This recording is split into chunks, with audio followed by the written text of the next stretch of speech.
Magandang araw mga ka-Gemma, and welcome back again to my channel. This is Vince Dan.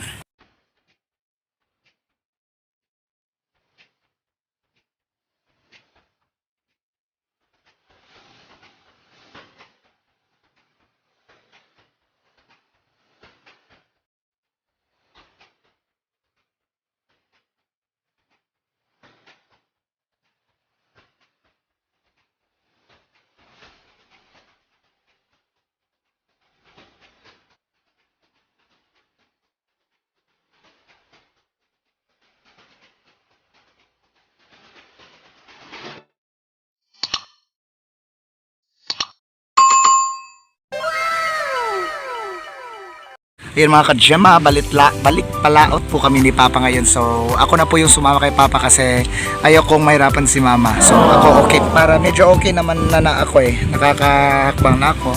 Pero sa magagaang gawain lang ako ibibigay ni Papa. So si Papa muna ang parang nagsagwan, yung tukon sa Bisaya. Yan, si Papa na muna kasi hindi pa ako pwedeng tumayid doon, baka matumba ako.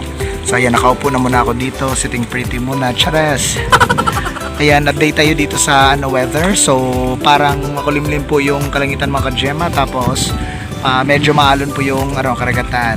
So ayan, parang dark chocolate na yung kulay ng dagat namin. Ganito kasi pag umuulan dito, pero pag normal na weather lang, yung malinaw yung dagat.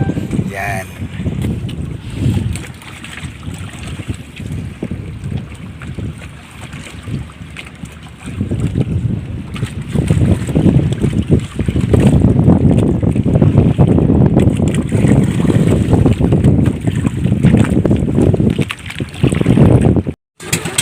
Nakapaandar na si Papa. So kita-kits tayo dun sa gitna ng karagatan mga ka-Gemma at magtimbangan tayo ng mga isda.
Kakarating lang namin dito sa aming daungan.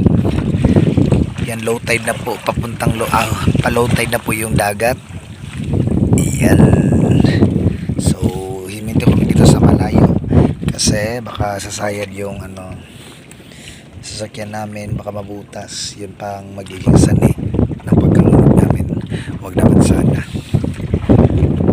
Meron na isang suki na papapunta dito sa amin para magpatimbang ng kanilang isda. Yung ginawa ni Papa ng higaan, kami dalawa ni Mama, pare kayo mahirapan pag wala pang suki.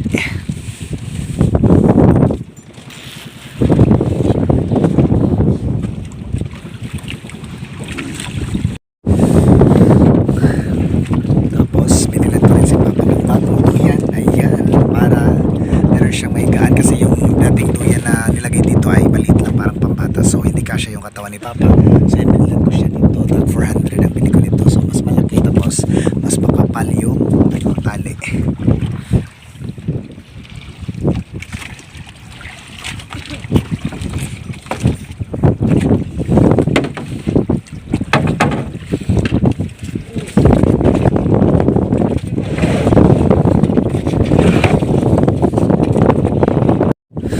ito na po isa sa mga kuha ng aming suki. So ito ay tinatawag na patlakan. So ito po ay lapu-lapu or pugao sa tawag din sa amin na nakasanayan. Yan, lapu-lapu. So mamahalin pong isdang to. So dati po nung hindi pa matungol yung kuha, ang damay pong kuha ng ganito. Pero ngayon po na pag beer months po, konti na lang po yung mga nakukuhang isda. Kaya yun din ang isa sa kinaproblema na papa ko. Konti lang po lahat ng kuha ng mga suki namin. Hindi gaya na dati na tagtatlong foam yung dala namin. Pero ngayon dalawa, pero hindi pa sure na malalagyan itong isa. Kasi kadalasan isang foam lang na nadadala namin dun sa palengke. Hay.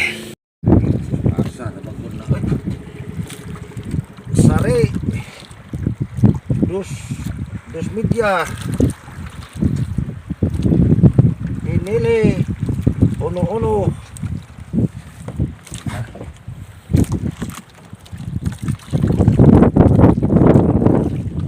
Tapos na yung unang suking nagpatimbang, so yung pangalawa naman. Kaya namigan ako dito hanggang nag-aantay sa mga suki. Naiga ang ginawa si Papa dito para sa amin ni Mama. Tapos ito sa duyan naman si Papa. Binilan ko siya ng duyan, mga kapamasko ko rin kay Papa. Kasi naghanap ako ng relo para regalo ni Papa, kasi si Papa gusto po niya ng relo. So ayun, naghanap ako ng relo, tapos pag-iipunan ko sana murang relo lang yung mapili ko para naman abot sa bulsa at kaya lang. Mga ka-GMA, kakarating lang namin dito sa aming lugar, so pauwi na po kami. Yan na po yung daungan ng mga isda. So grabe talaga yung alon dun sa labas, dun sa kalagitnaan ng karagatan, mga ka-GMA. Lalaki. So yan, dito ako po sa may dulo kasi po para mabalanse. Kasi pag nandun ako sa katabi ni Papa, sasayad po yung aming sasakyan, baka masira po kasi low tide pa po dito. Ayan, kitang kita lang po dito yung lupain sa ilalim. Lupain. So yung putik o yung lupa dito sa karagatan, sa dagat rather.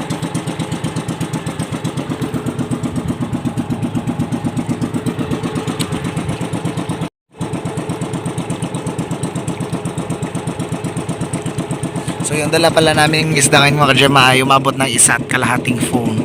So mabuti na lang at naging 1.5. Hindi kagaya ng dati na halos hindi mapuno yung isang foam, o kaya isang foam lang talaga yung madadala namin. So pwede na rin.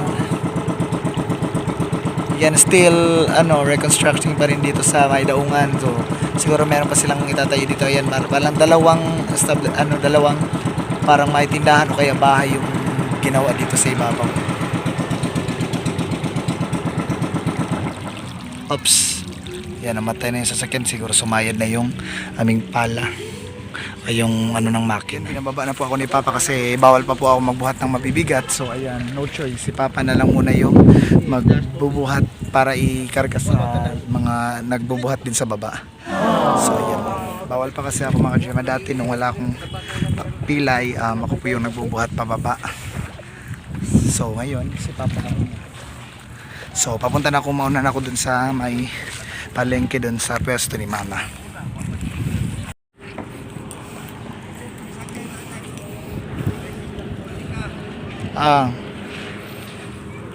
So yun, sabi ni Papa, pasasakayin daw ako ng padjak paka-uwi kasi nangangalay po yung paa ko sa layo ng lalakarin. Malayo kasi dito yung palengke tsaka sa amin eh.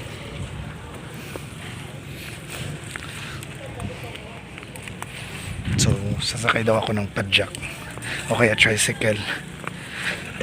Dati na wala akong pilay, kaya ko lang lakarin ngayon kasi hindi kaya yung malayong lalakarin ko kasi nangangalay po yung paa ko at sumasakit po. Hirap na daanan dito. Oops.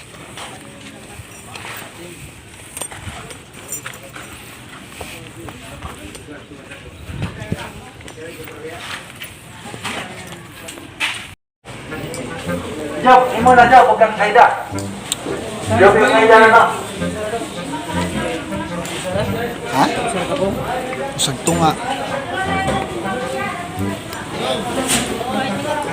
Atong magpili ka no. Aman. Limit ko mas kirot tulungan mo.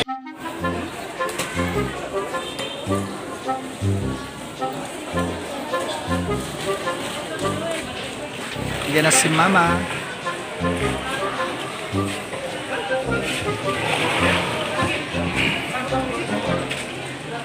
Ayan, balik sa dati. So, pili-pili na yung mga suki namin dito.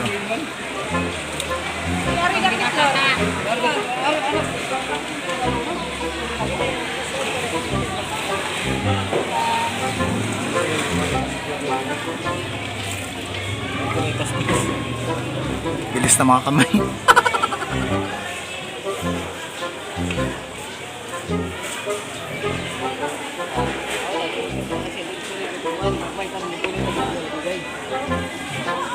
May lain. Ang bugilawa na ron, kaskas na nan. Pero na ito, mangitong kas na ron. Sabi namin yung mga bot, darawa. Nya, kaya.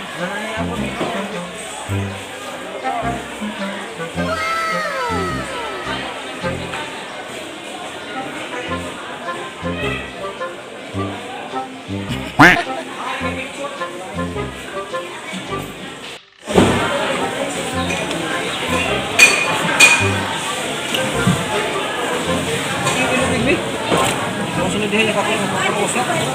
Ito, bitaw no. Bisa sa.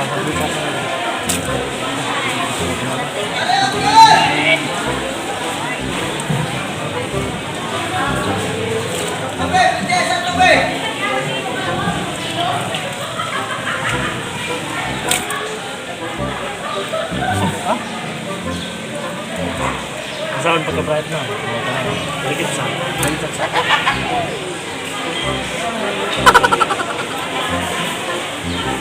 Wala po kaming display. Yan, ito pala inaantay kasi wala kaming isda. So ito lang yung isda namin mga kajama.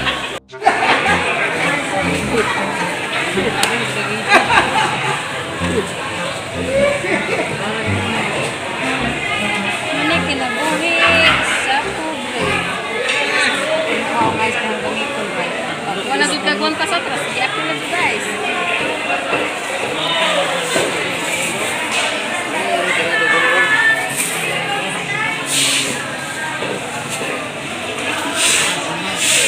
Po ako sa bahay mga kajama. So wala pong nakitang padjak o tricycle, so hindi po ako sumakay, so tiniis ko na lang maglakad. Buti na lang hindi pa po nangangalay. Ayun, halos makarating na po ako sa bahay.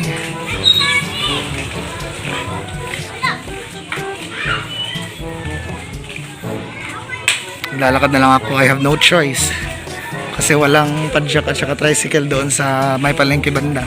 Pag ganitong oras kasi natutulog yung mga tao. Alas 2 pa kasi mag alas 3 na. Hi! Happy birthday, Jerome! Ayan, birthday girl si Jerome, kapatid ni Edwin. Ganda lang hair.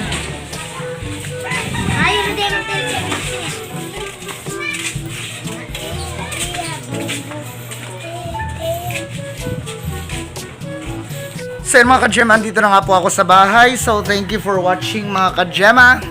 That's all for today's vlog. Salamat po. Ingat po kayo dyan palagi. Salamat din po dahil sa walang sawang pagsuporta at panonood nyo sa aming channels magkakapatid. Thank you so much po. Thank you so much again and again. Thank you very much. God bless.